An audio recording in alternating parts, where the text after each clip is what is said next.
आज हम पढ़ने जा रहे हैं पार्ट 11 शिक्षक से राष्ट्रपति। तो शिक्षक से राष्ट्रपति तक के सफर के बारे में हम इस पार्ट में पढ़ेंगे। तो इस पार्ट में क्या है, राष्ट्रपति के रूप में श्री जाकिर हुसैन जी को सभी लोग जानते हैं, किंतु उन्हें निकट से जानने वालों के लिए वे एक आत्मीय मित्र, शिक्षक और सलाहकार रहे हैं। उनकी यादों को संजोकर श्रीमती कमला रत्नम ने यह संस्मरण लिखा है। तो श्रीमती कमला रत्नम ने इनका संस्मरण लिखा है, तो आइए इसको पढ़ते हैं। 3 मई सन 1969 को मैं सवेरे 7:30 बजे अपने पढ़ने के कमरे में बैठी थी कि फोन की घंटी बजी। सचिव सुधाकर ने राजदूत को बताया कि प्रातःकाल के पहले बुलेटिन में समाचार आया है कि राष्ट्रपति जाकिर हुसैन की मृत्यु हो गई है अचानक दिल के दौरे से। ठीक है, तो जब उन्होंने ये सुना, सुबह समाचार में ये सुना कि राष्ट्रपति जाकिर हुसैन की मृत्यु हो गई है दिल के दौरे की वजह से, तो पहले 2 राष्ट्रपतियों को मैं पहचानती थी, परंतु जाकिर हुसैन से व्यक्तिगत रूप से परिचित थी। ठीक है, तो पहले 2 राष्ट्रपतियों को तो केवल वो पहचानती थी, लेकिन डॉक्टर जाकिर हुसैन जो थे उनसे वो अच्छी तरह से परिचित थी, उनको अच्छी तरह से जानती थी। उनको मैं तब से जानती थी जब वे बिहार के राज्यपाल पद से निवृत्त होकर भारत के उपराष्ट्रपति पद पर नियुक्त हुए थे। समय समय पर हमें उनसे किसी न किसी संबंध में मिलने जाने का सौभाग्य प्राप्त होता रहता था। जाकिर साहब की जन्मभूमि इटावा थी, उत्तर प्रदेश की भूमि, गंगा यमुना नदी की भूमि।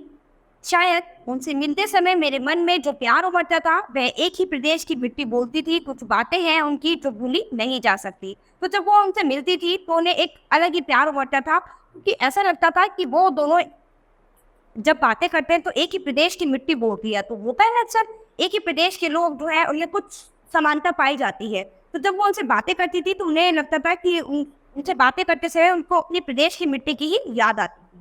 ठीक है, कुछ बातें ऐसी हैं उनकी जो वो कभी भी भूल नहीं पाती हैं, जो आज भी उनको हमेशा याद रहती हैं। तो वही बातें वो हमारे साथ हमें बताना चाहती है।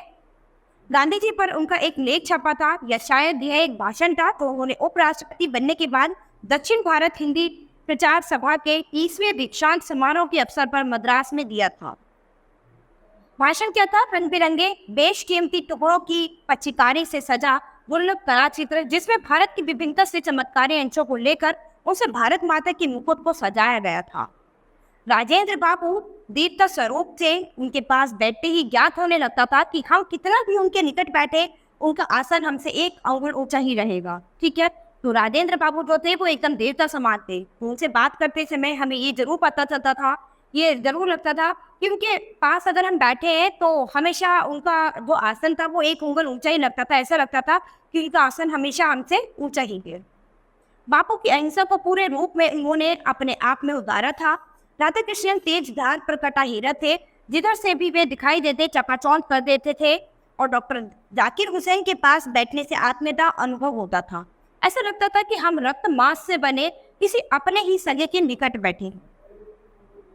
इस आत्मीयता और विश्वास का एक कारण जाकिर हुसैन साहब की भाषा भी थी। ठीक है, तो उनकी भाषा कैसी थी? बिल्कुल अपने प्रदेश से, अपनी मिट्टी से मिलती जुलती थी। तो इसी वजह से उनसे एकदम आत्मीयता का अनुभव होता था। हमें उनकी और अपनी भाषा में कोई फर्क नहीं लगता था। उनके साथ हम वही बोली बोलते थे जो घर में अपने स्वजनों के बीच सुनते थे। तो उनके साथ बात करते हुए उन्हें भाषा का कोई भी प्रभाव नहीं नजर आता था। जब वो उनसे बात करती थी तो उन्हें ऐसे ही लगता था जैसे अपने परिवार में परिजनों से बात कर रही है, बिल्कुल ऐसा ही उन्हें अनुभव होता था। दीवारों से समानांतर लगी मेजों पर तरह तरह के पत्थर सजे रहते थे। जाकिर साहब को मूल्यवान पत्थरों के अध्ययन का शौक था और उन्होंने इनका बहुत संग्रह भी किया था। जाकिर साहब का दूसरा शौक बागवानी था, जो गुलाबों की पहचान में अपनी चरम सीमा तक पहुंच गया था। तो इनका एक शौक बागवानी भी था। तो इनको बागवानी करना यानी बागों में फूल लगाना, बागवानी करना, वो भी इनको बहुत पसंद था। गुलाब से संबंध नेहरू जी का भी था, परंतु उनका गुलाब उन्हें कोई और लाकर देता था। कोई उन्हें स्वयं गुलाब ही समझता था, परंतु जाकिर साहब खुद गुलाब खिलाते थे और उनके खिल जाने पर दूर से बैठकर उस महिमा को देखते थे। ठीक है, तो अगर नेहरू जी की बात करें तो उनको गुलाब बहुत पसंद था, लेकिन वो गुलाब जो उनको कोई और दूसरा लाकर देता था, केवल उन्हें वही पसंद था। लेकिन जाकिर साहब जो थे वो तो गुलाब खिलाते थे और उनके खिल जाने पर दूर से बैठकर उनकी महिमा को देखते थे। उनको दूर से बैठकर उनको देखना बहुत पसंद था। फूलों की क्यारियों में उनकी महक में डूबे जाकिर साहब जब सुबह को घूमते तो हर ओस की बूंद में उनकी आत्मा चमकती, हर हवा के झोंके में उनकी रूह पंखड़ियों से बात करती नजर आती। विदेशों में जाते समय उन्हें जो निजी भत्ता मिलता था, उस सब से वे नए पौधे के बीज और खूबसूरत पत्थर खरीद लेते थे। बगीचे के एक एक गुलाब की हर एक पंखुड़ी को वो अलग अलग पहचानते थे और बच्चों की तरह उसकी देखभाल करते थे। ठीक है, वो क्या करते थे, अपने बगीचे में एक एक गुलाब जो क्यारियों में लगाते थे, उसकी इतनी देखभाल करते थे, एकदम बच्चे की तरह उनकी देखभाल करते थे और उनका ध्यान रखते थे। उन्हें हर पता था, हर गुलाब की पंखुड़ी के बारे में पता था कि कौन किस समय किस दिशा में कैसे घूम सकती है। उनके गुलाबों की रखवाली करने वाला एक माली मर गया तो बेगम से उसके बारे में बात करते हुए रो पड़े। ठीक है, उनके बागों की जो रखवाली करता था एक माली, जब वो मर गया तो वो अपनी बेगम से उसके बारे में बात करते हुए वो रोने लगे, क्योंकि उन्हें अपने माली से बहुत प्यार था, क्योंकि उन्हें बाग से भी बहुत प्यार था, इसीलिए वो अपने माली जो उनके बाग की देखभाल करता था उससे भी बहुत प्यार था। हिंदी जाकिर साहब की मातृभाषा नहीं थी, उसे उन्होंने बड़े परिश्रम से एक एक शब्द अलग करके सीखा था और अंत तक उर्दू लिपि के माध्यम से ही वे अपनी हिंदी भाषणों को पढ़ते थे। पढ़ने से पहले घंटों अपने सचिव के साथ प्रत्येक शब्द के शुद्ध उच्चारण का अभ्यास करते थे और यह तब जबकि शुरू के दिनों में उनकी एक आंख जाती रही थी, रुपए के अभाव में इसका इलाज ना करा पाए थे। ठीक है, तो उनके पास क्या था, पैसे का अभाव था, पैसे नहीं थे, इसीलिए वो अपनी उस आंख का इलाज नहीं करा पाए थे। तो इसीलिए क्या है कि वो उनका उच्चारण ज़्यादा अच्छे से नहीं कर पाते थे, क्योंकि उनकी आंख में कुछ कमी थी। जाकिर साहब ने हिंदी सीखने के लिए अपने सामने गांधी जी का आदर्श रखा था। अपने एक भाषण में उन्होंने कहा था, उन कामों में जो महात्मा ने अपने दूरदृष्टि से हमारे देश के लिए किए, एक हिंदी प्रचार का काम भी था। हिंदी गांधी जी की मातृभाषा नहीं थी, फिर भी उसे इसलिए फैलाना चाहा था कि उनके विचार में दो बातें साफ थी। एक तो यह कि देश में जो एकता अंग्रेजी भाषा के द्वारा दिखाई देती है वह उस वक्त तक ही चल सकती है जब तक कि थोड़े से लोग पढ़ना लिखना सीखते हैं और उसके जरिए अपनों को औरों से ऊंचा करके उनसे अलग अलग एक विदेशी का जीवन बिताते हैं। जब देश आज़ाद होगा और हर बच्चा लिखना पढ़ना सीखेगा तो वह लिखना पढ़ना विदेशी भाषा में नहीं हो सकता, देश की भिन्न भिन्न भाषाओं में होगा और होना भी चाहिए। ठीक है, वो चाहते थे कि जब देश आज़ाद होगा और हर बच्चा पढ़ना लिखना सीखेगा तो पढ़ना लिखना केवल विदेशी भाषा में नहीं होना चाहिए, यानी भिन्न भिन्न भाषाओं में होना चाहिए। बच्चों को सभी भाषाएं आनी चाहिए। गांधी जी ने अलग अलग भाषाएं बोलने वालों को मिलाने के लिए हिंदी जबान को चुना और फिर इरादा किया कि इसे फैलाएंगे। उन्होंने सोचा कि वो हिंदी भाषा को चुना उन्होंने, कि जिससे हिंदी भाषा के माध्यम से वो हर भाषाएं लोगों को समझाएंगे, यानी हिंदी भाषा के द्वारा ही बाकी सभी भाषाएं सब लोगों को सिखाई जाएंगी। हिंदी अच्छी नहीं बोलते थे पर हिंदी ही बोली। ठीक है, वो हिंदी अच्छी बोलना नहीं जानते थे, लेकिन इसके बाद भी उन्होंने हिंदी ही बोली और हिंदी का ही प्रचार प्रसार फैलाया और इसके माध्यम से लोगों के दिलों के अंदर बस गए। जाकिर साहब के बारे में कुछ बातें अविस्मरणीय है। 13 मई सन 1967 को राष्ट्रपति का पद संभालते हुए उन्होंने कहा था, सारा भारत मेरा घर है, मैं सच्ची लगन से इस घर को मजबूत और सुंदर बनाने की कोशिश करूंगा ताकि वह मेरे महान देशवासियों का उपयुक्त घर हो जिसमें इंसाफ और खुशहाली का अपना स्थान हो। उनकी विनम्रता ऐसी थी कि उन्होंने कहा था, मैं स्वीकार करता हूँ कि हमारी जनता ने इस उच्चतम पद के लिए निर्वाचित करके मुझ पर जो विश्वास प्रकट किया है उससे मैं बहुत प्रभावित हुआ हूँ। तो जब लोगों ने उन्हें राष्ट्रपति के पद पर चुना तो वो बहुत ही खुश हुए, उन्हें खुशी मिली कि लोगों ने मुझ पर इतना विश्वास दिखाया, तो मैं भी लोगों के लिए कुछ करना चाहता हूँ। यह भावना इस वजह से और भी प्रबल हो जाती है कि भारत के महान सपूत डॉक्टर राधाकृष्णन के बाद मुझसे इस पद को संभालने के लिए कहा गया। मैं उनके कदमों पर चलने की कोशिश करूंगा, लेकिन उनकी बराबरी कैसे कर सकूंगा।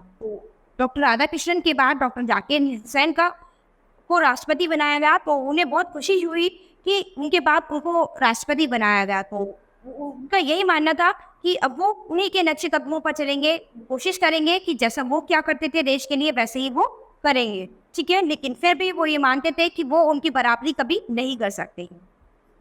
भारत के भी असली सपूत थे। इसका सबूत उन्होंने पदारूढ़ होने के एक दिन पहले तक दिया जब वे दिल्ली में श्रृंगेरी के जगत गुरु स्वामी शंकराचार्य से भेंट करने गए। जगत गुरु के सामने पुष्प और फल रखते हुए उन्होंने कहा था, आपका आशीर्वाद चाहिए, और शंकराचार्य ने राष्ट्रपति के सिर पर हाथ रखकर उन्हें आशीर्वाद दिया था।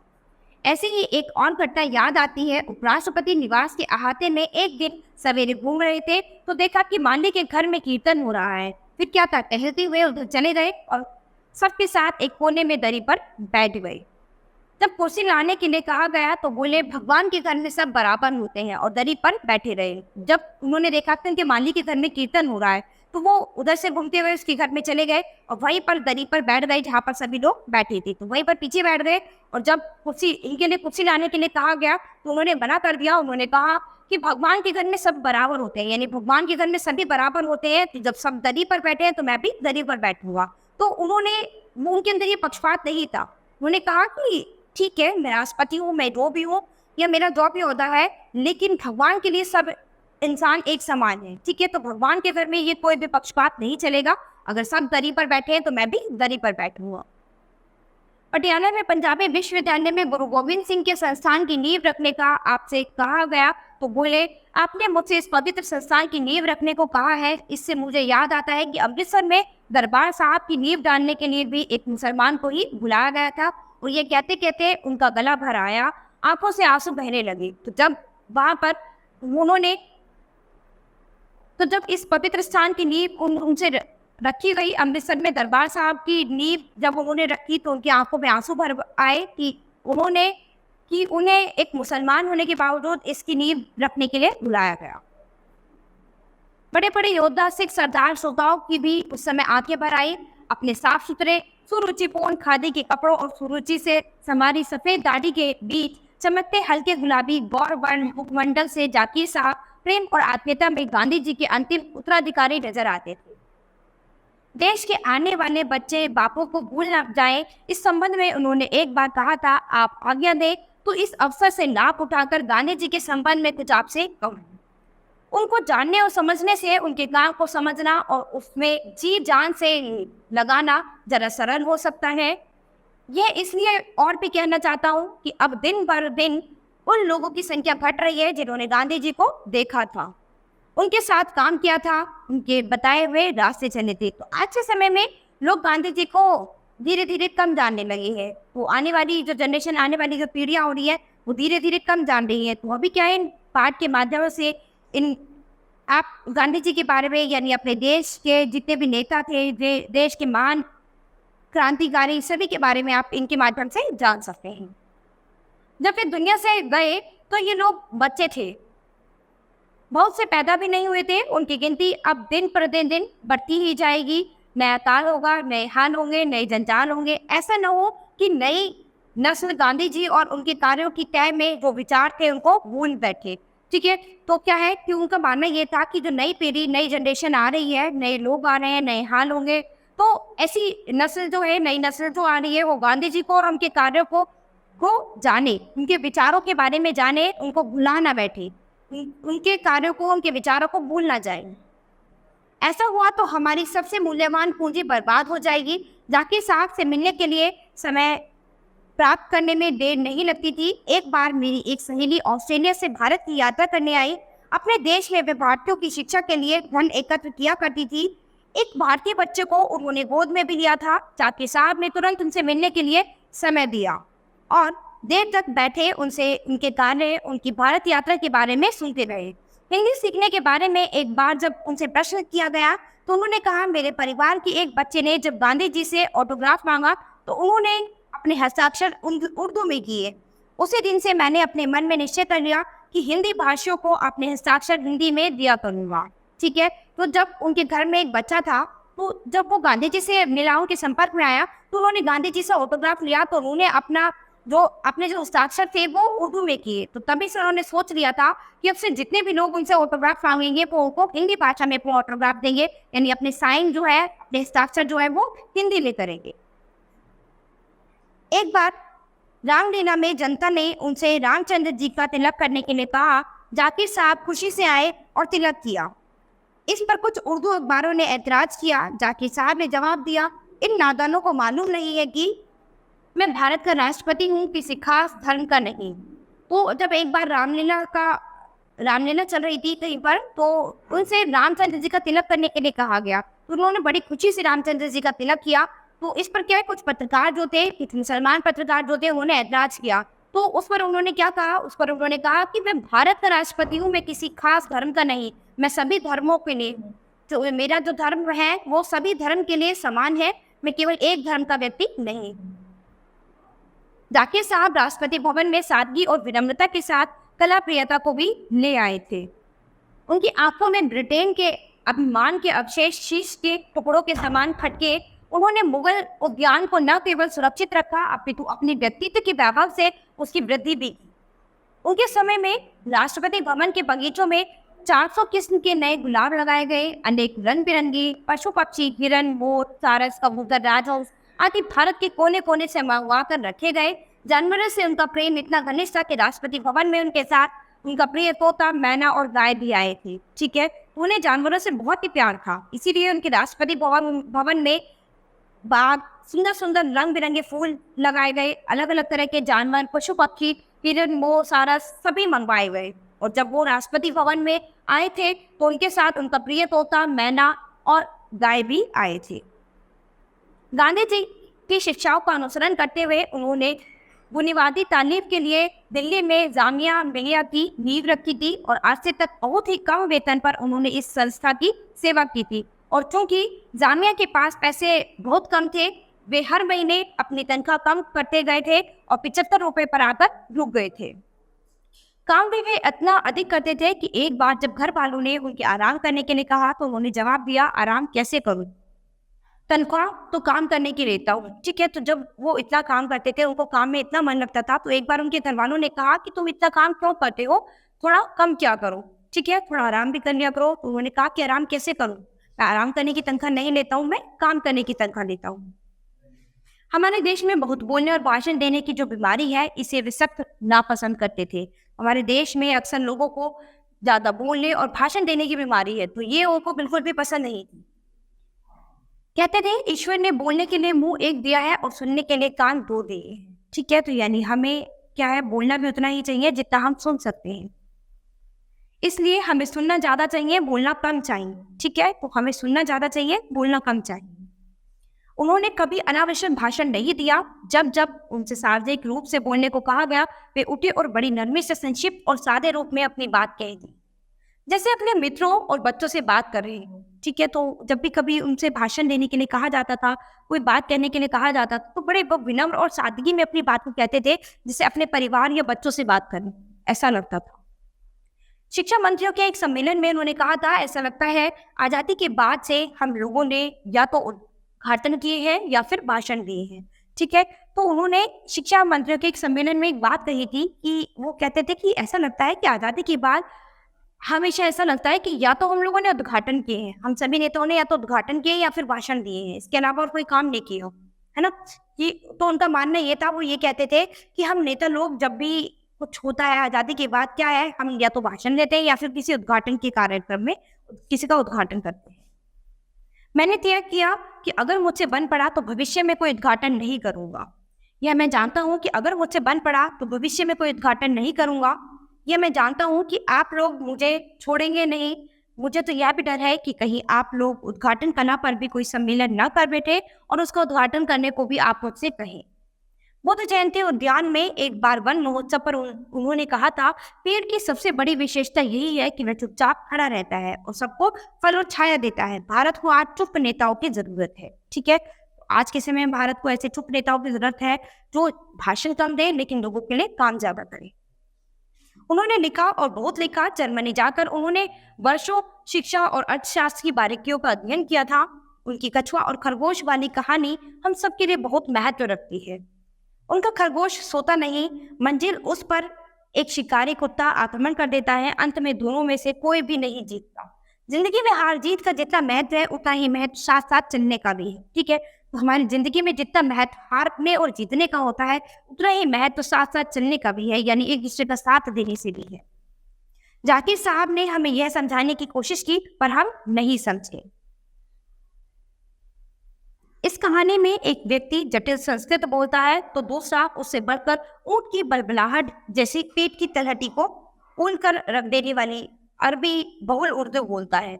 दोनों ही जनता से दूर है। आसमान जरूरत की बात कहना चाहता है संस्कृत की सीमाओं को छूती हिंदी और अरब फारस को पार करते हुए उर्दू दोनों ही आपसी दौड़ में जीतने वाली नहीं है। दोनों ही रहेंगी और अपने अपने क्षेत्र की शोभा बढ़ाएंगी, परंतु साथ ही साथ आसमान की बहुत सी जगह उन भाषाओं को भी देनी पड़ेगी जिनमें अरबी, फारसी, अंग्रेजी, तमिल, रूसी सभी भाषाओं के शब्द हैं और जो लोगों की जरूरतों को पूरा करती हैं, उनके दिलों का भार हल्का करती है, दुख की आंसू पहुंचती है और खुशी में हंसी की फुहार छोड़ती है। जाकिर साहब के संपूर्ण व्यक्तित्व में, उनके हर काम में हमें उस भारतीय भाषा के दर्शन मिलते थे। भारतीय संस्कृति की इस अनूठी हस्ती के धरती से उठ जाने पर सैकड़ों श्रद्धांजलियां प्रस्तुत की गई। उनमें आकाशवाणी पर भाई जसदेव सिंह की आंखें देखी श्रद्धांजलि अत्यंत मर्मर्षी थी। जाकिर साहब का जनाजा जब अपने अंतिम विश्राम स्थान जनिया पहुंचने के लिए कवि रहीम की कब्र के नजदीक पहुंचा तो उद्घोषक को अब्दुल रहीम खान खाना की ये पंक्तियां याद आ गई। जो रहीम मनहात है मनुआ कहूँ कित जाई, जल में जो छाया परी काया भेजत नाही। धरती माँ ने अंत में जाकिर साहब के लिए अपनी गोद खोल दी। जाकिर अपने उन समस्त प्यारे पौधों की खाद बन गए जिनको रोपने, सजाने, संवारने में उनका सारा जीवन लगाया गया था। क्या था ये? अंत में जाकिर साहब की मृत्यु हो गई, धरती माँ ने उनके लिए अपनी गोद खोल दी, ठीक है, और अंत में वो एक खाद बन गए अपने उन पौधों के लिए जिनको वो इतना प्यार करते थे, अपना सारा जीवन जिन पर न्यौछावर करते थे, उनके लिए, उनको रोपने के लिए, उनको सजाने के लिए अंत में खाद बनकर रह गए। ठीक है, तो यहाँ पर कमला रत्नम द्वारा जाकिर हुसैन राष्ट्रपति जो थे हमारे, उनके बारे में उनके जीवन का सजीव चित्रण किया गया है। तो बच्चों, ये पाठ हमारा यहीं खत्म होता है। अब हम अपनी नई क्लास में मिलेंगे अपने नए पाठ के साथ। धन्यवाद।